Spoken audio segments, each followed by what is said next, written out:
Hey, y'all. Sorry about that. My name is Carol. Welcome to Needing a Meeting. I will be your host today. How's everybody doing? Hi, Henny. Hi, Rolling Stone. Okay, a Rolling Stone, you've got some stuff going on here. Okay. A local dispensary is selling my Cannabon for me on consignment. I've been making it for years, but I've never officially sold it. It's exciting. That's amazing. Right on. I haven't heard of Cannabon, but it sounds, yeah. Made up 2 big batches a couple of weeks ago and put it all up in cute little jars. The manager at the dispensary loves them, so it's been a good day. Hey, Lene. That's amazing, a Rolling Stone. It's a arthritis skin healing ointment that I make with coconut oil and the weed I grow. It works really well. I use it all the time. Fantastic. Fascinating. Hey, Plant Freak. Hi. How you doing? Good. How are you? I'm good. I feel a little bit less flat today. That was a good way to explain it. Actually, I was talking to Cosmic and she's like, yeah, you sound a little flat. I'm like, I never thought about explaining it that way, but that makes the most sense. Yeah, I was feeling a little flat the middle of the week, like Tuesday, Wednesday. Yeah. Today I'm a little bit better. There's only one program that Child Services will recognize as like, what should I call it? Drug and alcohol counseling. Yeah. So they said that they would refer me, and I was like, okay. They sent me a referral form. It's not quite complete, so I didn't feel comfortable printing it and signing it and sending it back. I wanted it complete, so all that it needed was my signature. Right. And so I contacted the place myself, got a call back today, got accepted today, and I have a meeting tomorrow morning. And it's going to be one-on-one and over the phone. Okay. So that's, I can actually check one thing off of the boxes. You know what I mean? Nice. It's been a lot of calls trying to figure things out. And this is the first box I can check off. So it feels really good. Okay. And the person that you're going to talk to tomorrow, is it about your sobriety directly that you can make it a check off, or is it about finding a program? No, this is the program. It's a counselor, a part of the program. Okay. So it's going to be one-on-one. I explained that transportation, because where they are for Anglophone services is like an hour away from me. Okay. So I said for transportation, it needs to be over the phone. I'm happy doing like a Zoom, group meeting. Yeah. You made it. Yeah. Hi. Hey. Oh. Hi. Your hair looks awesome. Yeah, it does. You know what I did? I just washed it and then flipped it upside down, dried it, put some texture in it and some hairspray, flipped it upside down and dried it again, and I got all of this. Nice. Wow. Yeah, I got all that. I kind of feel like Sally Field in Steel Magnolias, like brown football helmet. So, Nice. but yeah. So you go ahead. I didn't mean to interrupt. No, it's all good. It's all good. So it'll be one-on-one counseling. I'm just trying to remember where it was.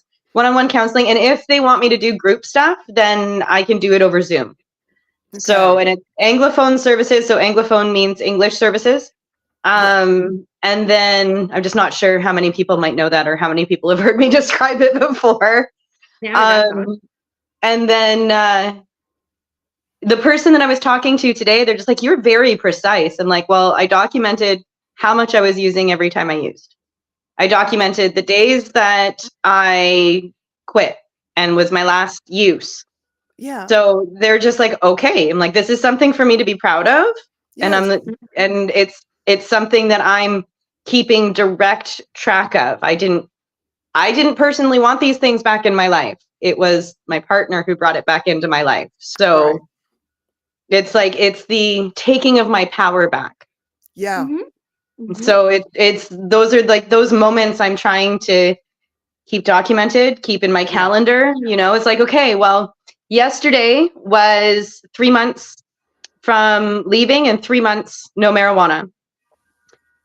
Yay, Alicia! Yes, indeed. Well, you know what? Yesterday was 30 years since I smoked my last bowl. Oh my goodness! Yeah, We of have marijuana. That's awesome. we have the same pot sobriety date. Just you have 30 years, I'm 3 months. That is amazing.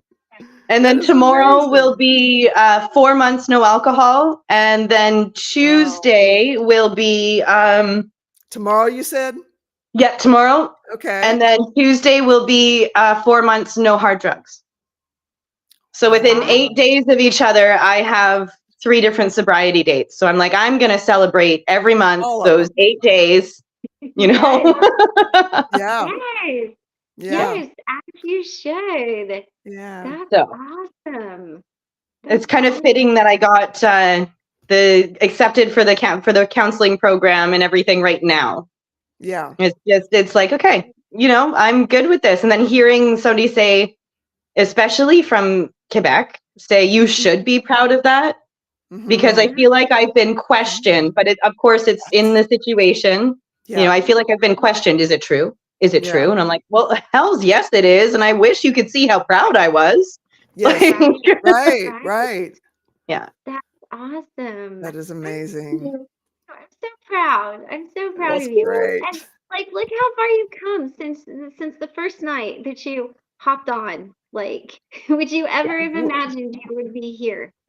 No, I mean, no. well, like we knew you would still be here, and we knew you'd be here, but we knew I it. didn't think I would be at this point. And even after the last court date, I didn't think that after going to Ontario, feeling the way that I did coming back, it was like, oh my God, nothing's getting done. There's no check boxes done. I need a checkbox done. You know Yeah. what I mean? I know that feeling. That's how I feel with the Frustration. move. Yes, yes. It's like there's little things moving, some things moving, and then I look around and I'm like, there's still too much. Yes, yes. I'm the One way person or who has to another, it's break it gonna down. get done, though. Yeah. Right. Yeah. Well, but I get anxiety. Like the big things don't give me anxiety, like the TVs and the rugs and that kind of stuff. It's the little stuff. It's like going through my makeup and Yeah. going through my jewelry and like it's those little things that give me the anxiety. Yeah.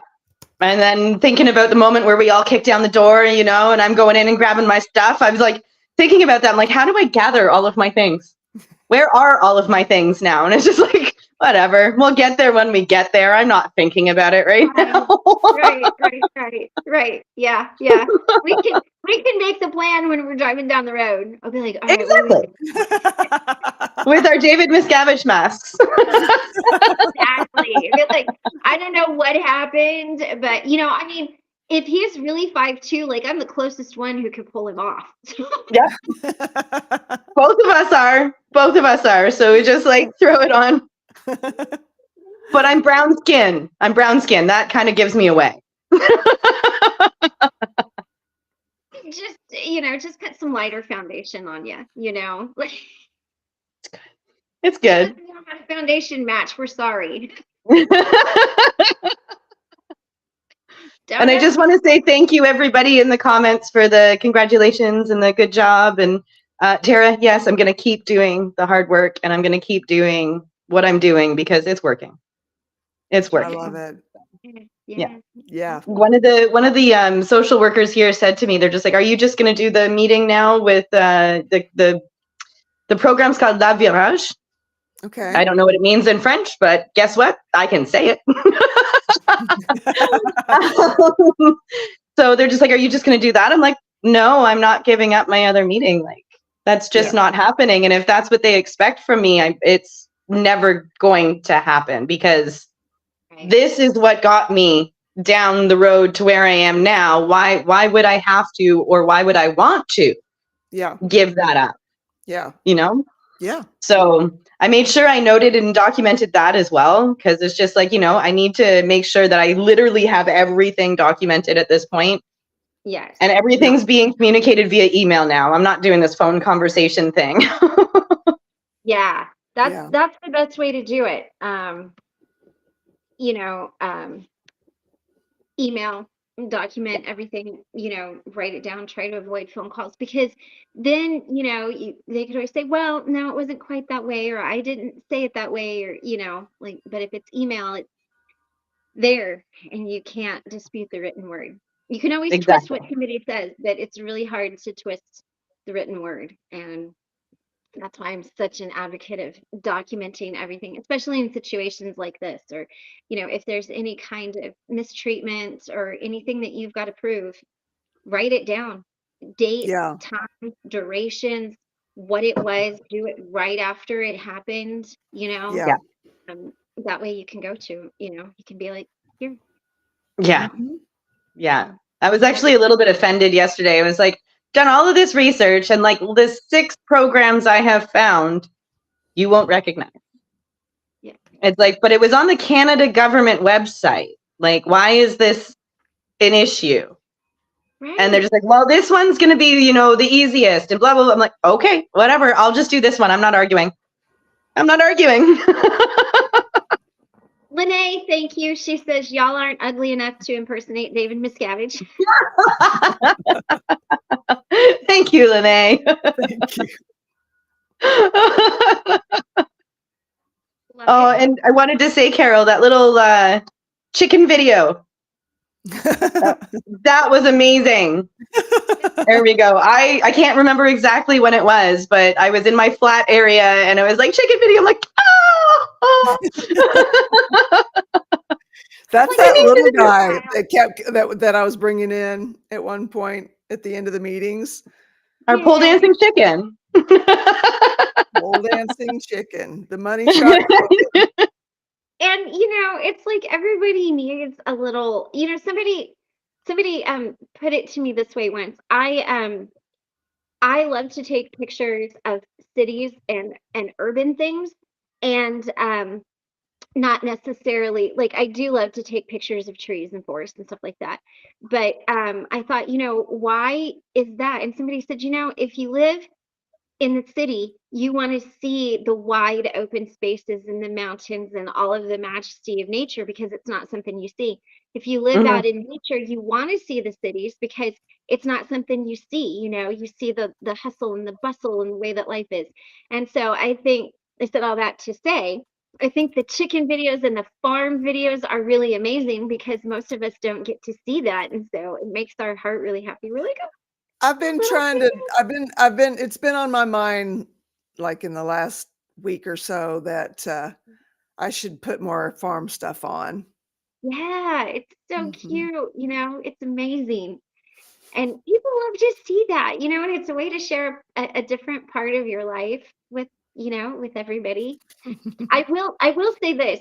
I shared this with my friend Eva last night. So, I'm a ranch girl, and I was petting Mikey last night, my big dog, and I noticed he had a tick in his ear. So I got the little tweezers and I was going to pull the tick out, and he wouldn't let me. He was fighting me, fussing me. So I just now I did not abuse my dog, but I put him down on the ground on his side, kind of like what you would do a calf if you're fixing to hog tie him, and you're tying up 3 legs.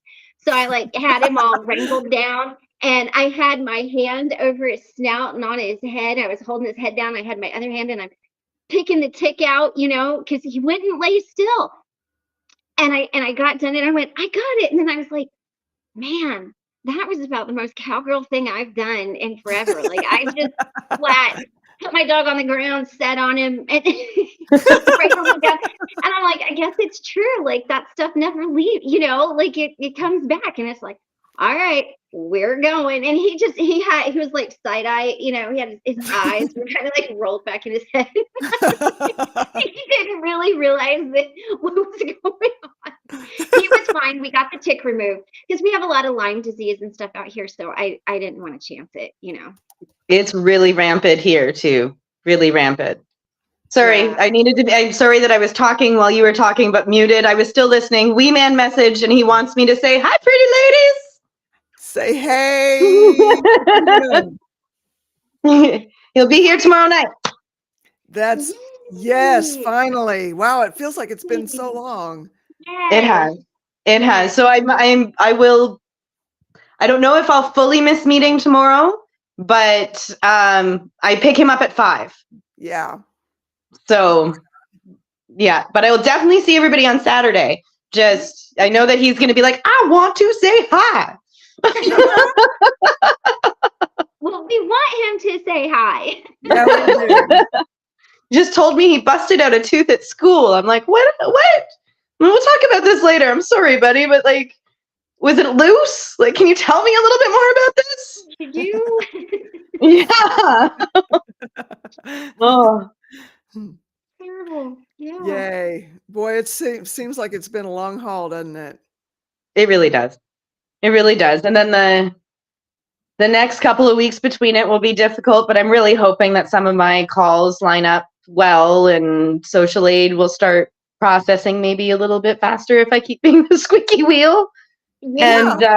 And the quicker I can find a place, the better, because I will have some time in the transition period there as well before able to do the 50-50. So Okay. Right.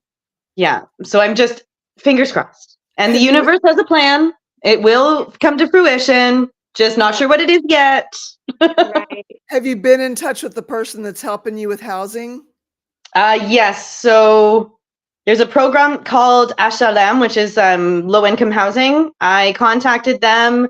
I'm waiting for her to call me back, Okay. but that's to get the paperwork started. There's another one, SARL. I've already started with them. They're sending me the paperwork, just need to sign it. And then I've spoken to that lady at the Avante Center again. And if I recall properly, there was an rent relief program for that in between time.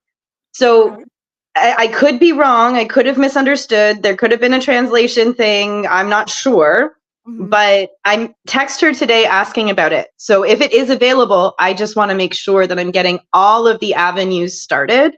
Yeah. So that maybe, if it's available, then maybe I can find something before social insurance comes in, kind of thing. Okay. Right. So, right. yeah. I just want to say, Lene, you're a sight, girl. I have buzzards that sit in a tree next door. I have coffee with them in the mornings. I keep telling them that I'm not ready to go yet. Oh, We're not ready man. for you to go yet either. No, it's not allowed. Oh, That's that's great. That's good. That's Yeah. amazing. Well, so it may not feel like you're making progress, but sure seems like you are. Yeah, everybody, it helps the external validation, because that was my issue. I was getting everything externally before. So the internal validation is something that I need to strengthen that muscle. I need to learn. Yeah. So the internal validation is still an issue. So hearing it, I really appreciate it. I really, really do, because it helps me be like, well, you did check off a box today. You did do something today. So it felt pretty good. Yeah. That's awesome. Hey, Cosmic, how you doing? Good. How are you? Hello, everyone. You look so pretty. Yeah. I like your dress or your top, whatever it is. I've got this is a sunflower dress. I've got 3 in the same pattern, well, same fabric, but different. Yeah. Like one's white, one's black, and one's short. So I like I flowers. love that. Yeah. Yeah. But yeah, I'm Stasia. I'm so pleased that things are, and you look so beautiful. Thank you. Thank you. I feel better, like, versus the message that you got from me last night. I definitely probably don't sound as flat. Just, it was a little bit everything all at once, I think, Yeah. Some wounds opening I didn't really know I had. And then trying to get through calls where you make one call and 4 other calls pop up out of that one call. It's like, well, when does my list get smaller? Oh, you're a mum. It never gets smaller. Right. Yes. Right. Yeah. It just changes. Yeah, just changes what you need. But yeah. And your kids get all grown and leave the house, and then you get a bunch of dogs, and then you have like toddlers again. Yeah. And then they chew on each other. To tell you guys this yesterday. My dogs, I would let them out in the morning so they could roam around and be free dogs. Those little cheeky nitwits were gone for 5 hours, you guys. 5 hours. Just What were they running doing? around the country, being free dogs. And Sweetie only has 3 legs, and she's like a medium-sized dog. And Mikey is a German Shepherd. And I'm like, well, I guess you can keep up with the big dogs. So there you go you. You little holler dog. She, so today I put them on their leashes and let them out before I went into town, and they looked at me like, they're like, what is this madness? What are you doing? So I got home and let them out, and they're still running around. So but yeah, I thought I'd share. Hey, pup groomer. They headed off. Hey, pup. Yeah, my dog's been a pain at the moment. She's out there somewhere. Oh goodness. We'll see how everything goes. I'm excited. So I'm curious how that's going to work with their tendency to want to run off for those hours when you're on the road. Well, they do really good. So I told Michael, I said, what we'll have to do is just because I make him sit at the door and stay, and then I open the door wide up and I don't let him go out until I tell him. So they won't run off then. And I've got calming treats that I can give them that are like natural, just things to kind of mellow them out during the day. But I said, when you get home, we're going to have to take him, for a walk. We'll have to find a dog park or something. What we're looking at getting is these collars. They're called halos. And so you put them around their neck, and it's got a built-in tracking system so you can low jack your dog, which clearly I need to do.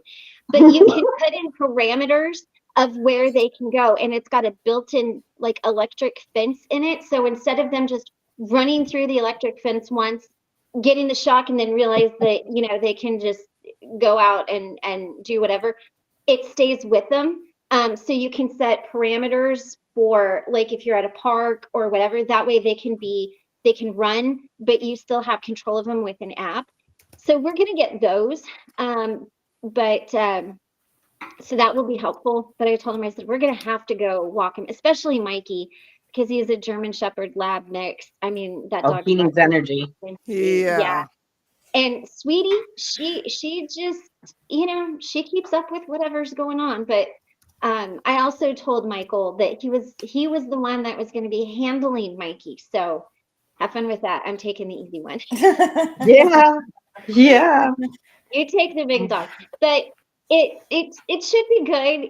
I'm more concerned about what it will look like. Because when we were on the road before, it was just Snickers, and that was really easy because we didn't go on the road until he was like 6, 7 years old. And so these are much younger. These two are much younger. So I'm interested to see what it will look like with 2 dogs and Shitty Kitty. So, but hopefully, after this job and the next one, we'll have our motorhome, and then we won't have to worry about that part of it. But I thought Shitty Kitty was going to go to your daughters. She was, but she ended up not being able to take her. So then I was like, well, I'm going to have to rehome her. And Michael's like, I think the universe is just saying maybe she just goes with us. And so you're literally going to have everybody kung fu fighting in wherever you're staying. Yes. Yeah. It's going to be a kung fu fighting match. Like, I'll put shorts up on my YouTube channel. It'll be hilarious. But if it doesn't work out that I can keep Shitty Kitty on the road with us, one of my best friends lives in Colorado, and she said she would take her because she is able to take her for me for a little while. So, I've got an option. We just got to get through. We got to get to Baltimore and get through Baltimore, and then we're headed back out west. How long is the Baltimore job? Sorry, go ahead. But that's okay. Oh, no, The Baltimore I was just going to say, you never know, she might adapt to it really well. Sorry. The Baltimore job will go, let's see, March or April. So, it's couple still of months. It's not very far. Yeah, yeah. Most of his jobs are between 3 to 6 months. So he's already ready to leave Baltimore. But you know, I'm like, well, you just got there. So yeah, but Yeah. so that's it. Yeah, we'll have kung fu fighting. Cool. Yes. Yeah. You know, it was the dumbest song, wasn't it? Like Yeah. the No, way I liked kung that fu song. fighting.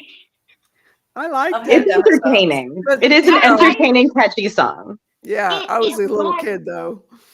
but I agree with Rolling Stone. And it wasn't until I seen Shitty Kitty do it, and she's just like, I'm like, oh, that's what she's doing. So, but yeah.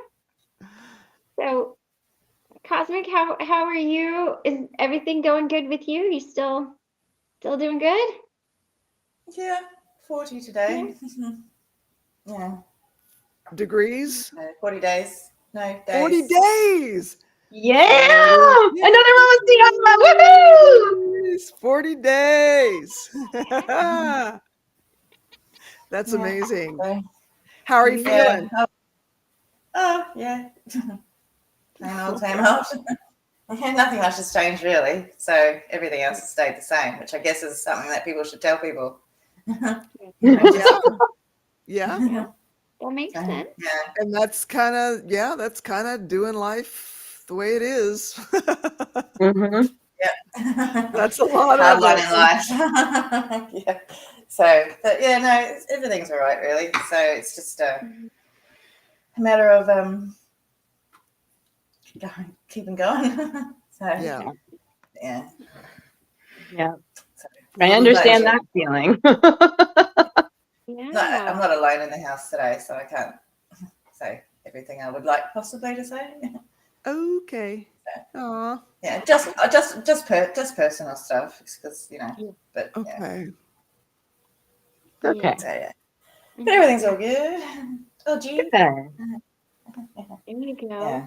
There you go. But 40 days, that's awesome. That is That's awesome. really, really Yeah. awesome. That is awesome. I just noticed before because it's the 9th today. So Yeah. Yeah. That's yeah, amazing. The 9th is a good day for some of us here. Right? yes, Awesome. yes, and so yeah, everything's pretty good. But it doesn't. Yeah, yes. What do you know?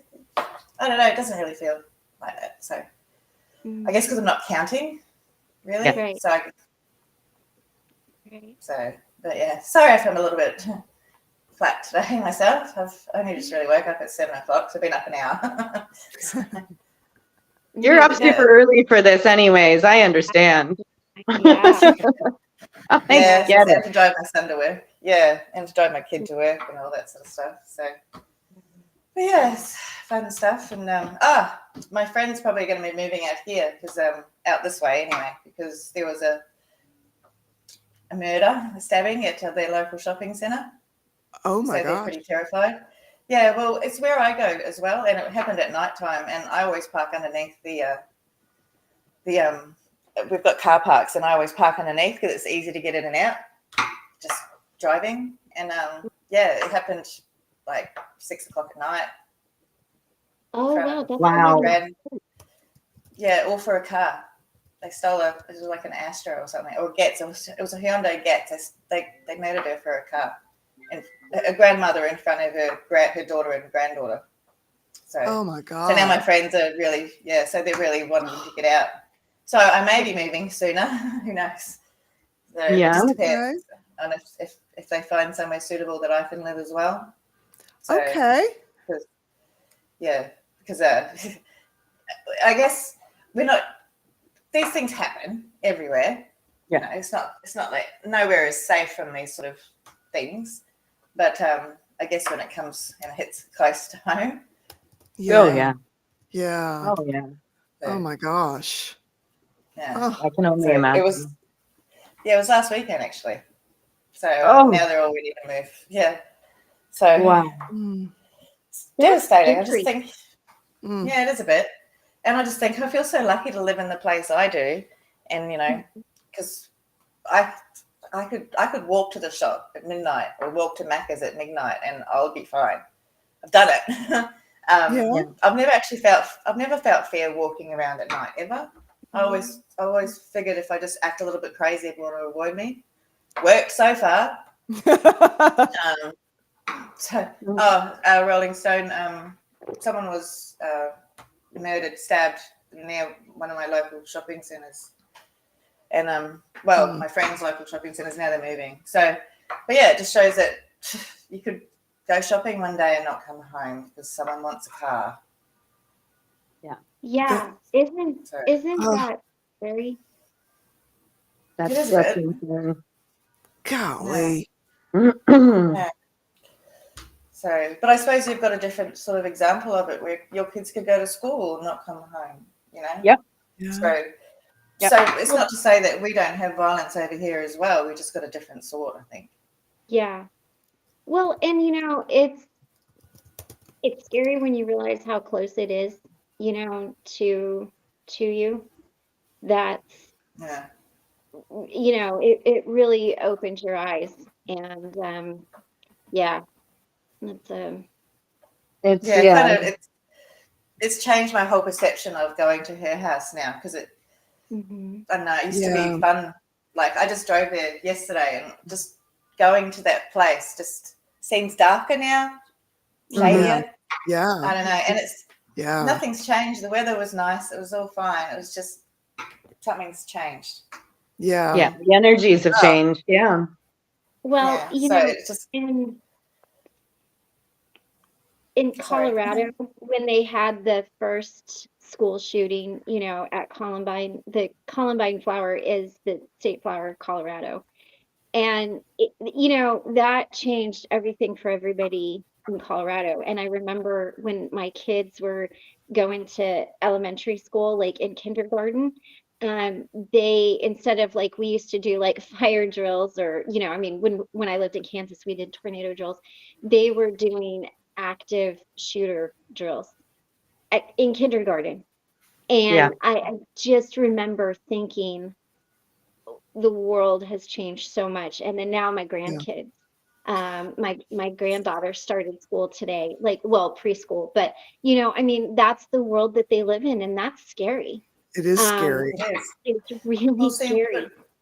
When I was a kid, we did bomb scares because that was a thing. So you know. Yeah, we did nuclear drills, getting under the table drills when I was a kid. Yeah, so it's like getting under the desk is really going to save you from a nuclear holocaust. Fallout. You know, the worst thing we did was tornado drills, but they told you to go get in the hallway and cover your head with a book. You know, I mean, it's just like I understand some of it, but you know, then everybody's like, you know, wow, why is Gen X so tough? Because we were told a tornado wouldn't kill us if we had a book over our head. You know,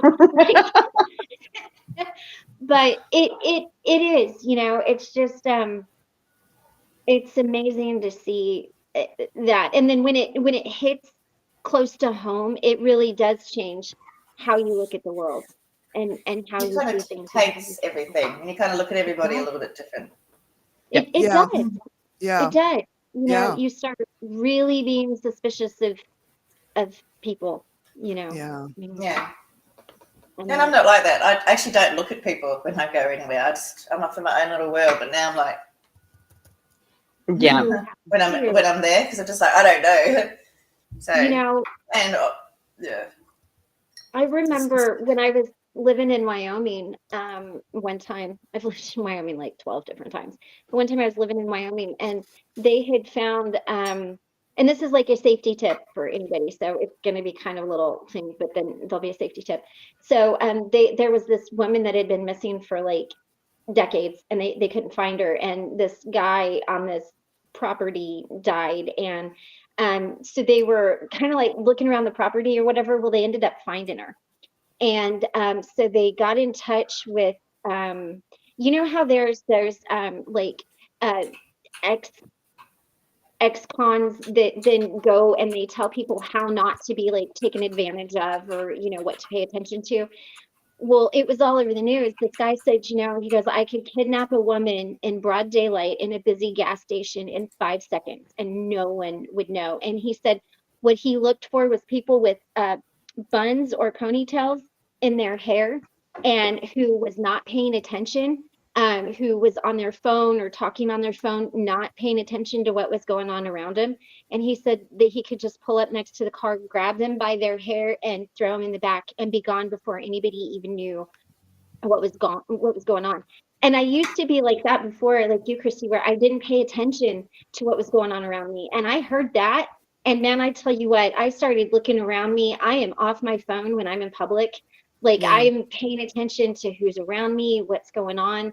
But he said that's how, you know, he would do that. And then so after that came out, I was in I had a little convertible, you know, we called it my Barbie car. And I was sitting there and I was looking around and I just thought, you know, is this really true? And I was paying attention to everybody going around and no one was paying attention to anyone else around them. They were on their phones, they were pumping their gas, they were talking, they were, you know, like, and I thought, man, you know, that's intense. So when you go out, pay attention. Don't wear your hair in a bun or a ponytail. Like we don't want anybody to grab you. But it's amazing that, you know, like, and that's just what this guy said. It was so matter of fact, just like, this is Wow. how you tie your shoes. And that scared me because this was in Casper, which is the capital of Wyoming, and it is a bigger city, but it's not a huge city. I mean, we're not talking like Chicago or New York or Seattle here, you know. I mean, Mhm. there's not that Mhm. many people. But to just sit and observe how many people weren't paying attention and how Yeah. many people wouldn't notice, you know, if somebody just and you know, like it really opened my eyes. And Wow. that was after the running in New York State by myself thing too. So, you know, pay attention. Oh my Yeah. goodness. Yeah. But it's true. And if you ever just watch, like look around you, it's amazing because, you know, when we were little, like people kind of paid attention to other people and they don't now, No. you know? So you can't depend that somebody was going to see something's happening. It's scary, you know? Mhm. It's really scary. Goodness. Yeah. Yeah. Well, see, the thing is, I've always been told the world is a scary place. It's always been a scary place. So, Mhm. you know, ever since I was little, I had stranger danger and, Yeah. you know, Yeah. all that Mhm. sort of stuff. So it's strange now as an adult that I'm only really feeling it now. Yeah. Because before I was just like, yeah, it's fine. No one's. I just, even though through all the stuff that's happened to me, I've been pretty lucky in that most of it, well, everything's happened in the house. Outside the house, I've always been really, really safe. Wow. So, yeah. So Yeah. I've always been, you know, I don't want anything to ruin that feeling of. Mm-hmm. Well, my Yeah. house is safe now, obviously, but I Mhm. feel my safety in the outer world is now feeling impinged upon, whereas it never Yeah. has before because I've always felt safe in the outer because there's people out there, and you know, as Christy's saying, if people aren't paying attention, what's the safety in that anyway? Right. Right. And it's So it's there's and I believe this. There's one thing to know it in your head, but there's another thing to realize it and know it in your heart. There's a lot of stuff we can know in our head to be true, but until we really see it and you know it in our heart, it's and see, and I was always taught, you know, oh yeah, the world's a scary place, but people are genuinely good, you know. I mean, so I that's didn't what I have, believe. you know, I mean, I was really naive. When Michael met me, he's like, "How did you survive?" And I'm like, "Stupid luck." Mhm. I'm understanding now. I have a really good guardian angel. Yes, I feel like I have Well, mine that just stupid luck too. It's just like, no, some things should have happened by now. Something like I don't quite feel it in my heart yet, but I moved away from Toronto very, Mhm. very young. So everything that started happening there within the last 6 years, like there was a hockey player who got his car hijacked at knife point. A hockey player, a public figure. And Right? So I'm just like, I haven't been close enough to it, but I just can't believe it. I can't believe the way that the Yeah. world's turning. Oh yeah. Yeah. Rolling Stone, when I was on the road traveling with Michael, there was a lot of times where I would go meet him. And I did the same. I didn't wear ragged clothes, but I just wore like, you know, yoga pants, and like I wore kind of not, I don't want to say tight fitting clothes, but something where I could feel somebody like if they grabbed my shirt, it wasn't so big and baggy that I could feel it. But I did that too. I called every time I stopped, said this is where I'm at. This is what I'm doing, and then called right as soon as I got back on the road. And I didn't travel after dark, and I never slept in rest areas or gas station parking lots or anything like that. Like I got a hotel and stayed there, and it's you know, it's just, I love to be like this gypsy, and it's sad. Now I would never hitchhike across the country, but it's sad that you can't just like get in your car and go and feel safe, you know? Yeah. Yeah. Yeah. Mm. Well, the thing is, I think that it's never really been safe to do that. It's just now we've got more of a media presence in the world that we're now hearing about all the reasons why it's not safe to do that. Yeah. I don't think the world's getting worse. I think Okay. we're just becoming more. I think that we're just Aware. becoming more aware. Because we've got this World Wide Web thing now. We're now aware of everything that's happening all over the world. I think Mhm. generally the world has got better. It's just in some instances it feels like it's going backwards. Yeah. But in general, it is a lot safer. The world is a better place now than it was, say, 50, 60, 70 years ago for a lot of people. Right. And Yeah. it's just we're I think everyone complains about the time that they're in. Just like, cavemen, get off my lawn, you damn ratbag, other cave kids. Right. It's just something that's going to be happening forever. Yeah. Maybe Full so. of hope. Full of Wow. hope. Oh, my What? goodness. Yes. My goodness. That is, You've lived through some. yes. Yeah. Wow.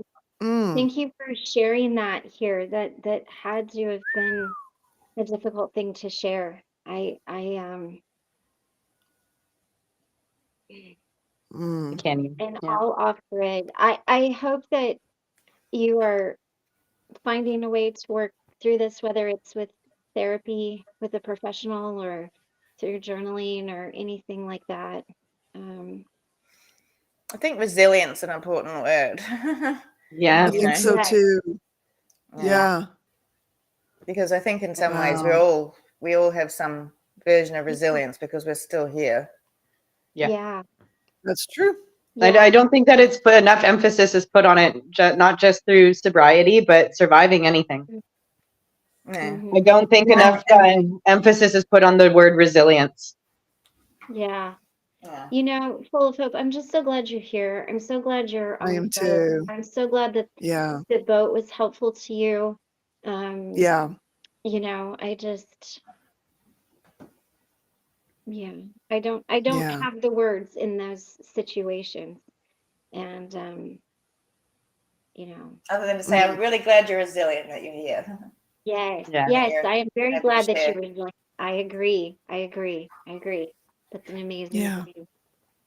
And Rolling Yeah. Stone has a good point too, how much more news we have now. We hear everything that happens. Yeah.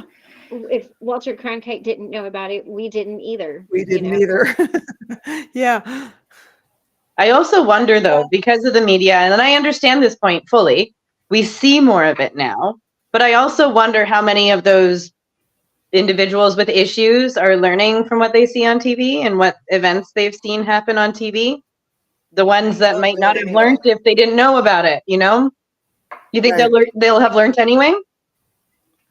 Well, that's kind of like saying video games are the cause of violence in children. It's going to happen anyway. Yeah. So it's up to the individual to decide what they're going to do with the information. And if they're mentally disturbed, they're going to get information that's going to mentally disturb them in any way. So Yeah. I wonder though if kids do spend an inordinate amount of time just in that all-consuming reality, how does it color the actual reality?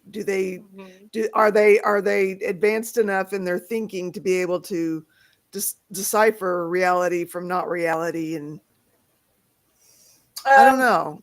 Every kid I've come across has. They know what's a game and what's not, and they know what's acceptable and what's not. Right on. I just think that if there's someone that's going to break against those rules anyway, they're going to do it anyway. So you can't blame a game, just like you can't, sure, you can blame the news for a lot of things because they're riling stuff up and it's a whole bunch of negativity. But as far as computer games and all that sort of stuff, you can't blame them. If you want to put any blame on anyone, it's the parents who buy the games and let the kids sit on them for hours and hours and hours and hours on end because it's babysitting, basically. Yeah. It's not. It used to be the neighborhood was the babysitter, all the kids out in the street playing. Yeah. And then it was the TV, and now it's social media and games. Just give them an iPad. Well, and I think too,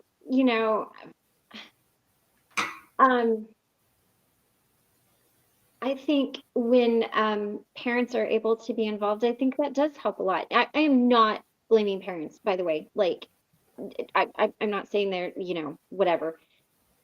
But, a person's psyche and, mentality is going to be what it is, if you're,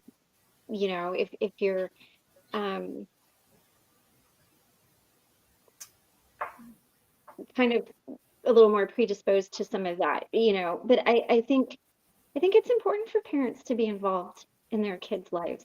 I mean, I think that's an important thing, well, that's one of the reasons why,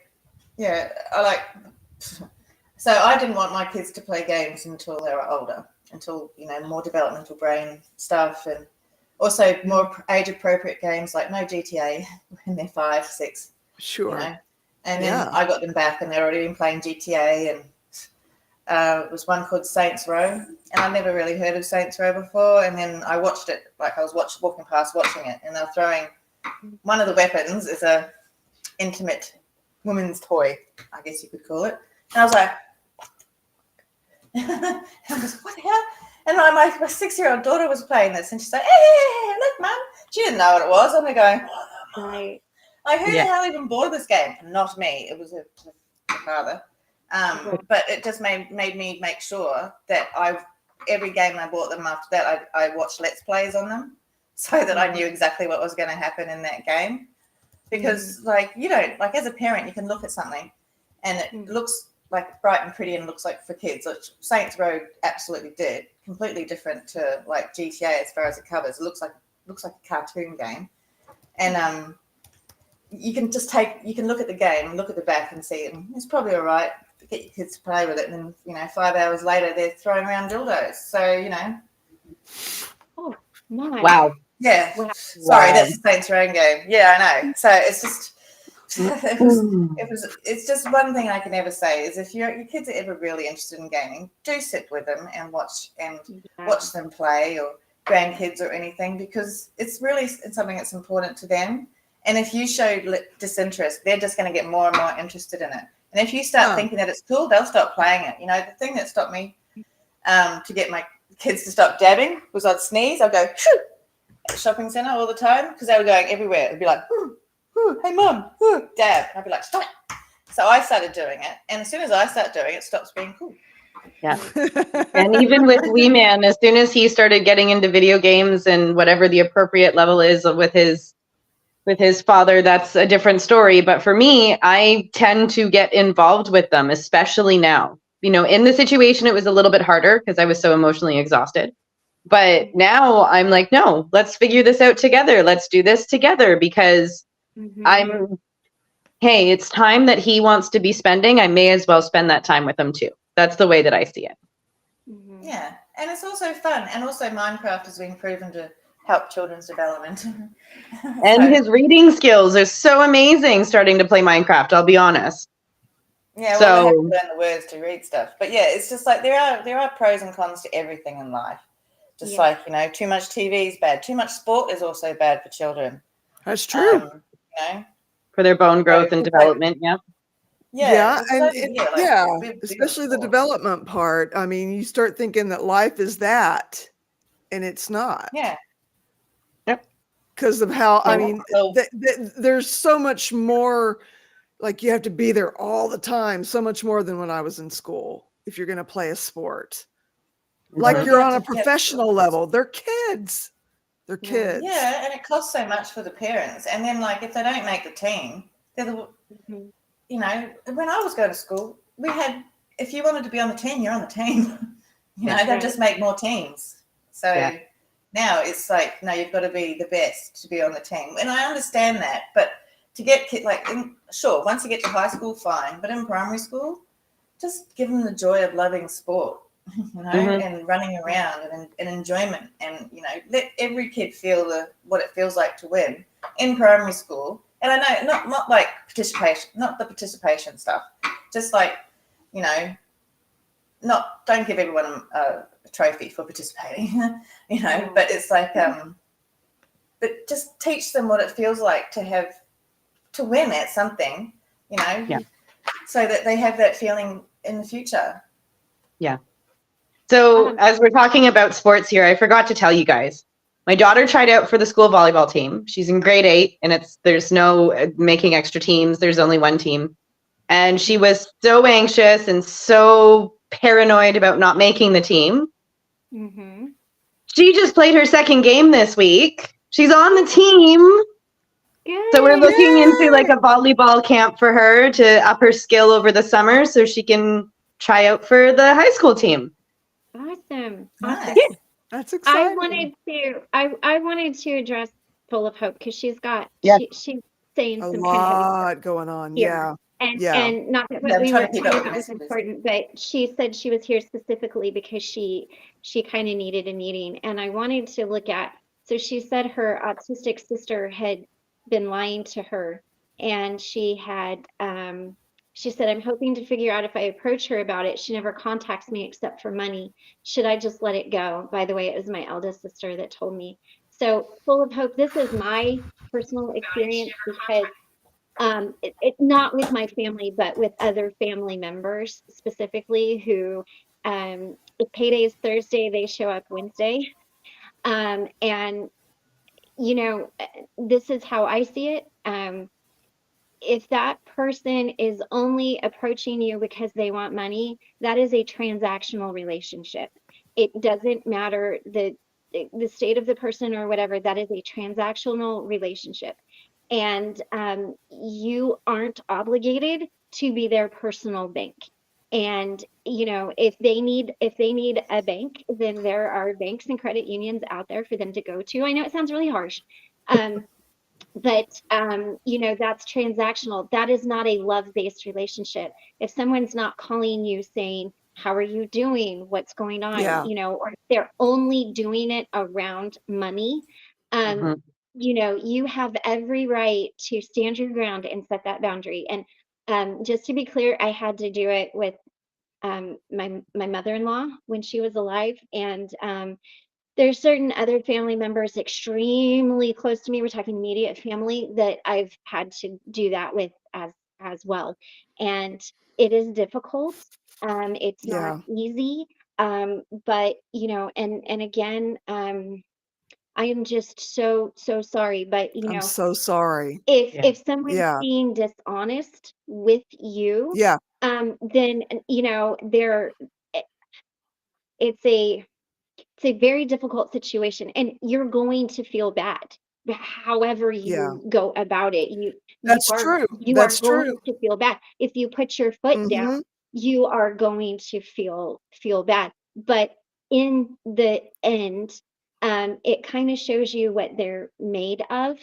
And you're starting to see this already. And I know this sounds harsh, I really do, and I don't mean it to be, but I want you to know that you have a right, because this is a transactional relationship at this point. That's all it is. And unless you have bank of in front of your name or after.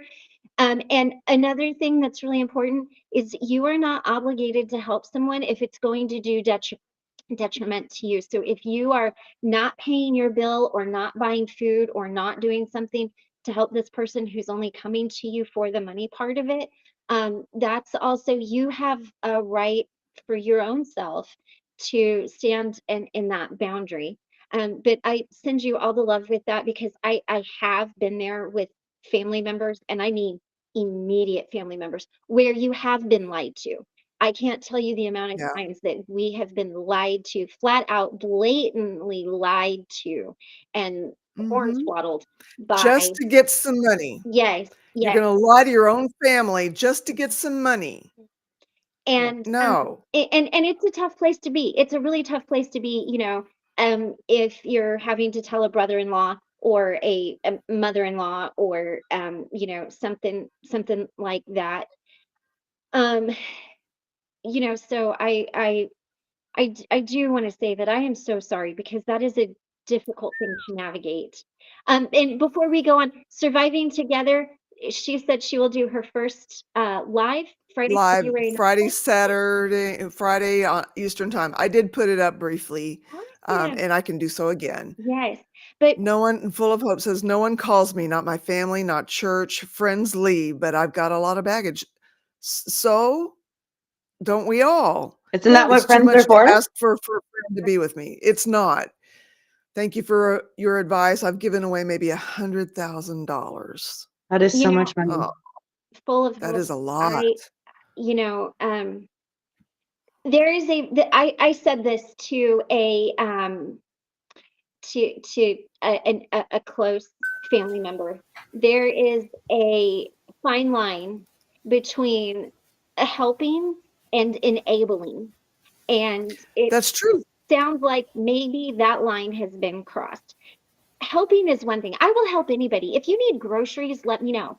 If you need, like, I will help you. I will help you. If you're really trying and you're really doing it, I will help you if I can. But I'm not going to provide a lifestyle for you. Yes. There's a difference. Yes. There's a difference. Just because, um, and that's just what it is. I mean, because my life might look a certain way doesn't mean you get to live the same life, and my life might not always be the way it looks, just for clarification there. But and I think that's something to look at for yourself. If something is a transactional relationship, people are only coming around for money. You've given $100,000, which is a lot of money. um are you okay with enabling that person to do that? And if you are, okay, Right. then that's on you. That's your decision. Um, but and of course, when you set the boundary, it's people are going to be not nice to you. I mean, I've This been is on understanding. This is the understandable. I think because I grew up fending for myself and struggling emotionally and financially, I cannot bear to see anyone suffering. My sister-in-law was exactly the same way, and her kids and grandkids never called her unless they wanted money Mhm. every and time.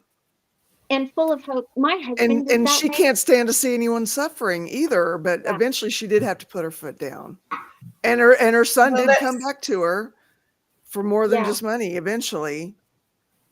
And Full of I want Hope to is say, touching on. Sorry, Full of Hope is no, touching on exactly what my therapist did. When you feel this sort of stuff as a very young person, you do carry it on into adulthood. mhm, mhm, And if like Full of Hope is saying, fending for herself and all that sort of stuff, that's exactly what we were talking about. yeah, And emotionally and financially, and then you don't want to make anyone else feel the same way that you felt, so you do anything to stop them from feeling that, to the point where it's detrimental Yeah. to yourself, because you know that Yeah. people are taking advantage. yes, But you just let it happen anyway, because if you stop them from taking advantage, then you're going to have nobody in your life, right. because everybody, that's, for me, it just feels like all I am is someone for people to take advantage of eventually. And So, I and want to, oh, sorry. sorry, go. No, I was just going to say it's just something that I'm working on now with my therapist. Yeah. Okay. Michael, he was exactly the same way. He is the same way. Struggled, fend for himself. Everything that he had growing up, he got because he mowed yards and shoveled snow and stacked wood. And I mean, he bought it, and he is the same way. And one thing that I say to him is, people who love you are going to love you whether you are broke or not. And Yeah. they don't, people who love you don't just come to you for the money. Like, you're more than an ATM machine. And that's, I can't tell you how Yes. many times I've told him that. You are more than an ATM machine. And Yeah. there are people I know, and I think I can probably speak for at least the people on the camera. We're glad you're here. We don't Yeah. want your money. We Yeah. don't need your money. We are so thankful you're here. We're here to help you. Yeah. And you Yeah. don't have too much baggage. There's no such thing as too much baggage for a good friend. Like, Mhm. Yeah.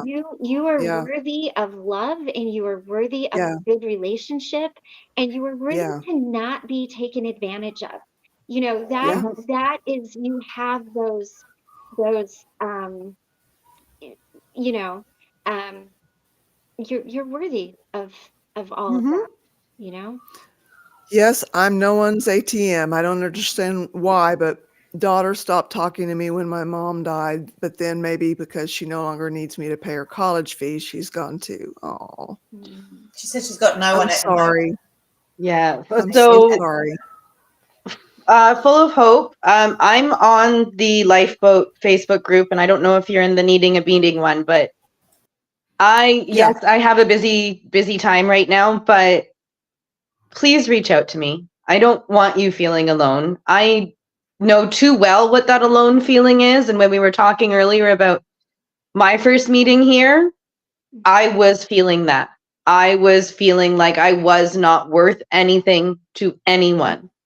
Mhm. Please message me. Please message me, or I can send my information to Carol. Just let me know how you would like, or if you even want to get in contact. But please, Yeah. please. Um,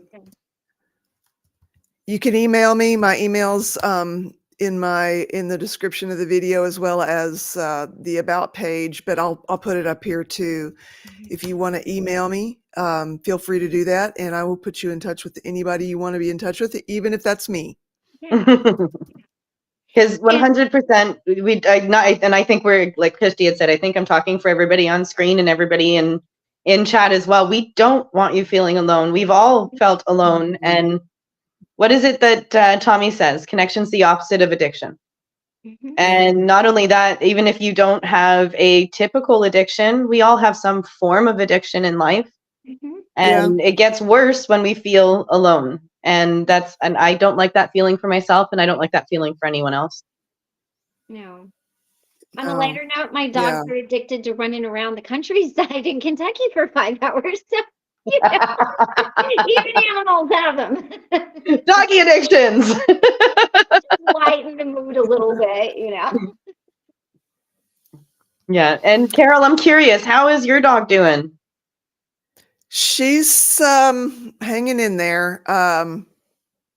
It's the first. I tried opening the door and giving her a little bit bigger space to run around in, where she could at least see out through the barn door and things like that, but Yeah, it didn't go so well. She ended up going up to the fence and howling because it hurt when she was trying to climb it. of course.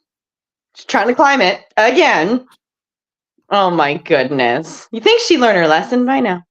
You would think, but yeah. So I've had her a little bit more confined today, but I did let her out of her stall. But Okay. she's having no fun. No, I bet not. I bet not. And the winter, it's still winter, but the stress of the accident and all the stuff following it has caused her to start shedding heavily. Oh Okay. no. It's a stress reaction, and I'm real worried about that. Mhm. Mhm. Mhm. We've Is it? had wonderful warm days. Like today's high of 70, low in the high 40s, you know. Mhm. Mhm. What is this? Oh, Carol, can she do what? Polynomials. Polynomials? I don't know that. I don't know how to I don't know describe what it. that is.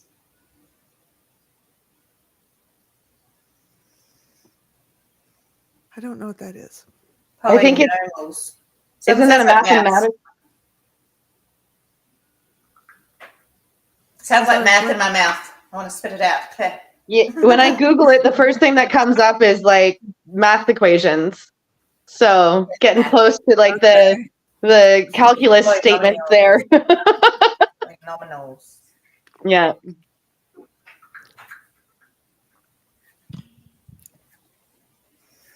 It was Okay. probably accidental because that happens all the time. I've been blocked too at one stage. I got Mhm. blocked. Well, we don't have Yeah, to talk about Yeah. somebody that We won't is talk about hurt. something that's triggering then. We won't talk about that Yeah. right now. Yeah. Yeah, Yeah. like math. Yeah. Yeah. Although I love math, this is going to sound ridiculous. When I was doing my electrical engineering technician program, that was like my favorite part of the day. It was like, okay, we're going to calculus class.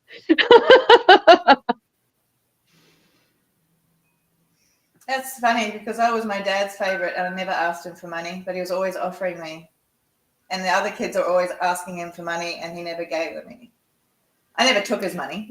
I like this. Lene says, full of hope. I was my grandmother's favorite, was always asking her for money, mainly for booze. I'm actually glad she finally cut me off. I had to finally grow up and take responsibility for myself.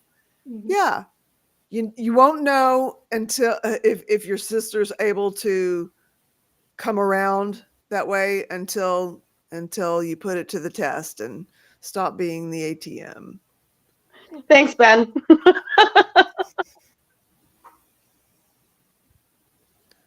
Okay.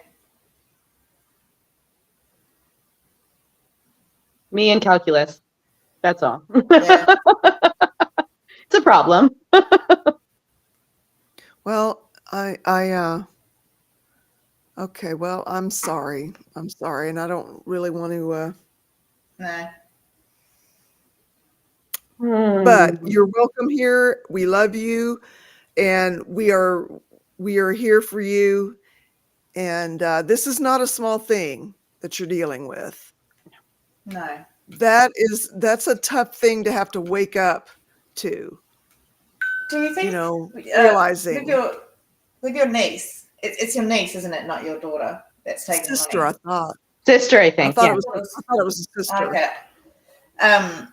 Because I think you should take, unless the person who has autism doesn't know right from wrong, take the autism out of that. Because, treat them just like a regular person. If the regular person was doing this, because autistic or not, you know right from wrong, especially if, That's true. yeah. Yeah. So, That's true. and I'm saying that as an autistic person. Yeah. For neurosparkly. You're just neurosparkly, that's all. Yes. Yes. But it's just like, I just think, just like with mental illness, mental illness is blamed on too much these days. Just because someone has mental illness doesn't mean they're automatically an asshole. Thank you. Says the person who's dealing with it. Yeah. I also feel like mental illness is overdiagnosed at this point. I think that we might be putting labels on things that don't need labels. Could be. And I'm not saying that people don't have issues. 100%. There's brain chemistry issues. There's neurodivergency, and I recognize all of that. But I feel like, at least in my situation, maybe if there was more questions asked, I might have been able to see a little bit clearer and not have a diagnosis that I have that isn't true. Yeah. Well, see, that's what I've got now with I'm trying to take off the bipolar diagnosis because I don't. No, bipolar treatment in anything's never worked for me, and that's probably because it's definitely because I was misdiagnosed. Because a lot of autistic women are misdiagnosed with bipolar, but I need them to stop. I need it to be off my medical record so that if I end up in hospital again for some sort of, who knows, I've had breakdowns before. It might happen again. So if I end up there, I want them to not treat me as a bipolar person. Nothing wrong with bipolar people, but the medication doesn't work. Right. And Yeah. yeah, and because I'm fighting against them when I'm going in and I'm the mental health patient, I'm there going, no, don't, and they're like, stab them with more drugs, you know. So Mhm. Yeah. they don't listen to me when I'm in my mental health crisis. So I need, when I'm not in a mental health crisis, to get all my ducks in a row. So if I ever do have another one, that I'm not going to be treated as someone that I'm not. So, Well, and also, you know, you go. No, Even go if ahead. it's your 500th rodeo full of hope, it still sucks. Mhm. It never, that does not stop sucking, Yeah. no matter how many times you've been through it. And the only thing I wanted to say is of the 4 women on camera right now, 3 of us have been misdiagnosed as bipolar. So, Yeah. you know, if you don't feel like your mental health prognosis is correct, go get a second opinion. Talk to someone else. You know, it's not always you know, it's really hard to get undiagnosed. It's really easy to get diagnosed. It's really hard to recover from those meds that they put you on Yeah. that don't work. Yeah. They do a lot of damage and that kind of thing. So, you know, I just, you know, I'm not like anti anything, but be mindful. You know, be mindful. If it doesn't fit, people around you are like, wait, what? Then get a second Well, opinion. I accepted my You- diagnosis for something like, I fully accepted it. I was like, you know what? I If did I'm too. bipolar, fine, I'm bipolar. Yeah. Give me the meds. Yeah, I did too. And it wasn't until I told people who knew me growing up, they're like, no, you're not. Mhm. And so, Mhm. you know, I want to encourage you if the people around you are like, yeah, I don't know that fits, you Yeah. know. And the only thing that I would want to add to what Christy is saying is that advocate for yourself sooner than later on that point, or else you can get stuck in a pretty nasty situation trying to figure it out quicker than you need to figure it out. So make sure that you're advocating for yourself. Yeah. Yeah. When it comes to the sister, it's not, you know, it's not the money, it's the deception. Yeah. Yeah. Yeah. I hate being lied to. Mhm. I especially hate being lied to by family.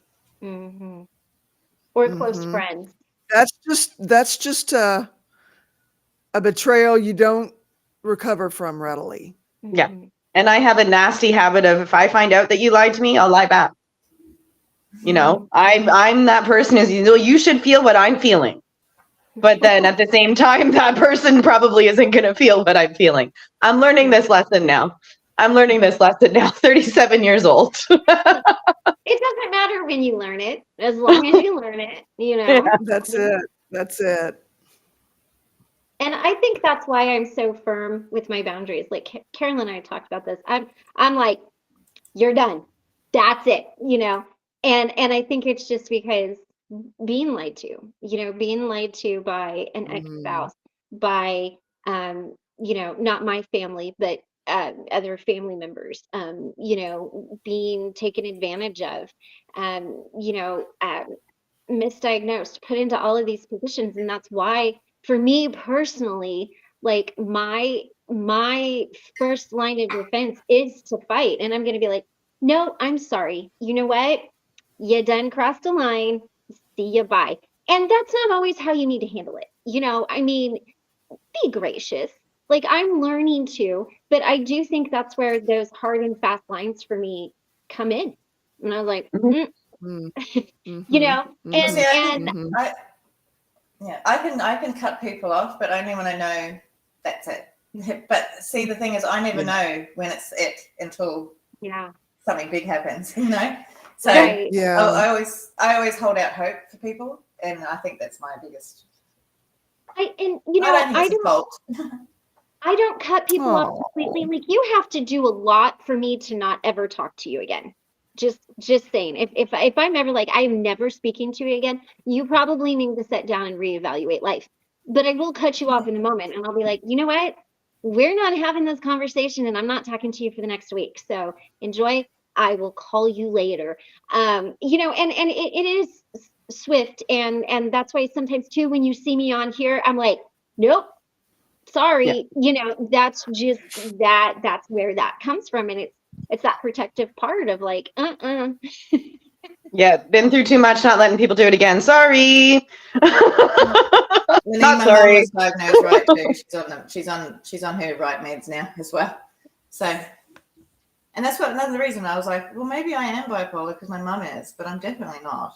You know. Right. Yeah. Right. So, because I'm too like my base rate is up high, like happy high, and hers is in a day. Yeah. So yeah. But yeah, I'm gonna have to get going soon. I have to go for a bit of a drive. So it's been lovely having this meeting. Yes, Thanks, everyone. thank you for that. Amazing seeing you. Yes, good. Full of Hope Oh, says, good to see you, Christy. yes. I'll watch the Cosmic, replay. replay. The replay. Yeah. So I love you Okay. guys. Love you Love you too. too. Bye. Bye. All right. If Debbie Doodles come on, someone has to do Debbie Doodles. Okay, I'll do it. Okay, bye. Full of Hope says, I asked my mom, do you have any memories of my childhood? She thought, well, you never brought any trouble to my door. She literally didn't have any other memory. That was long before dementia.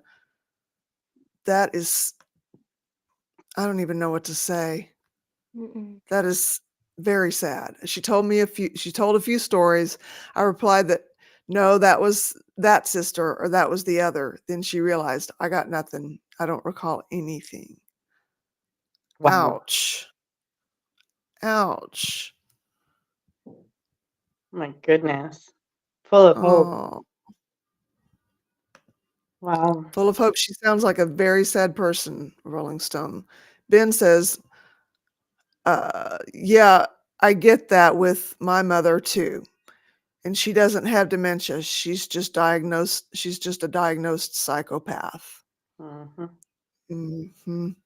Mm-hmm. 11 p.m. Thank you so much for letting me spew. Stay brilliant, ladies. 100% Full of Hope. Yeah. And again, reach out.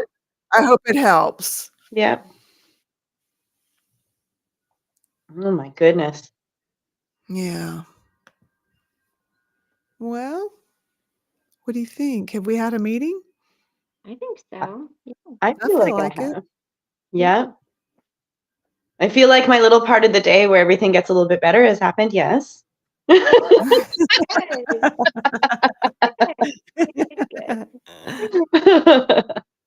and I gotta start kind of keeping an eye out for my buddy dogs. Okay. Well, I'm glad, Full of Hope, and we're here every day, Mhm. and you're welcome anytime, and to share anything that's on your mind, that's on your heart. Yeah, absolutely. I don't know what Rickrolled is, but I think well, yes, I do. Yeah, you Rickrolled me and almost got me in trouble with YouTube for copyright. Oh goodness. No, go Rick yourself. No, go Rick yourself. Oh goodness. Yeah, I'll say goodnight, ladies. I had Wee Man messaging, so I'll see if he's available for a call and take care of that. All right, sounds Good to see you, Stacia. Good night. Good night. Night. I am the typo god. Gaze upon my works and weep. Okay. Well, did we want to do a breathing and a meditation or end on a huzzah? What do you think? Either way, I've got a little time, so either way, whatever you feel like. All right, well, we can do a short little meditation. I gotta go before it gets too dark. I need to try to call in my dogs because I don't want them to I don't want them to be running around on the roads when it's nighttime out. So, all right, let's go ahead and we'll do 3 of our box breathing, and then we'll go into a little guided meditation, and then when we're done, open your eyes. All right, so go ahead and close your eyes, get loose, shake your shoulders, roll in, shake out your arms. All right, place your hand over your heart. to drop into your heart space, or imagine a small version of yourself going into your heart space, opening the door and sitting down in all the love that you have for yourself. We're going to do 3 box breaths. So we're going to breathe in through our nose for a count of 4, hold for a count of 4, and exhale with the sigh at the end until all of the air is out of our lungs. We're going to do that 3 times. Go ahead and breathe in. Hold. And exhale. Breathe in. Hold. And exhale. And the last time. Breathe in. Hold. And exhale. I want you to imagine that you are on a beautiful beach, standing there next to a big bonfire, and you're watching the sunset. And you're thinking in this moment of things that you've done in your life that you wish you had not done, or situations that you wish had turned out differently. And you're feeling a certain way about that. I want you to look around, find a stick, pick it up, and hold it tightly in your hands. And I want you to focus these things that you're thinking on right now, these ants, into the stick. Putting in there with all the force and power that you have.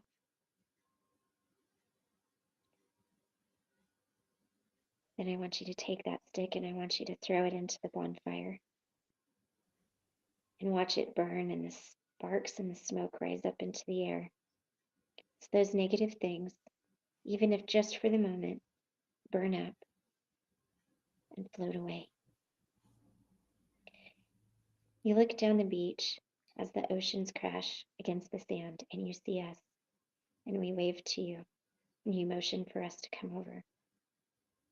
We all run over to your bonfire. Seeing that you were in deep thought, we all circle you and give you a great big hug. Take a moment to accept this love, friendship, and compassion into your heart, into your life, even if just for the rest of the day, for this next few moments. Take a moment to feel the love.